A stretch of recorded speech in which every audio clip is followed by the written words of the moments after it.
திமுகவை நான் வன்மையாக கண்டிக்கிறேன்.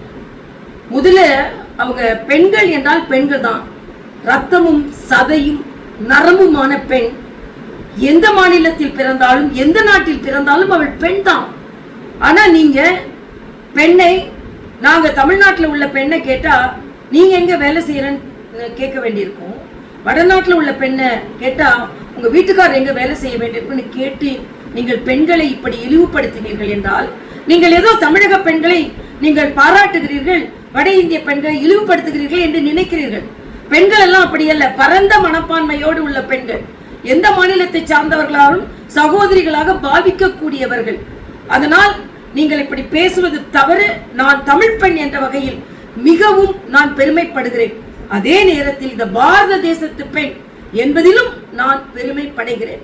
இத்தகைய வேற்றுமையை தயவு செய்து விதைக்காதீர்கள் என்று திமுகவை நான் கேட்டுக்கொள்கிறேன். அதே போல திமுகவை சார்ந்த இளங்கோவன் என்ன சொல்கிறார்?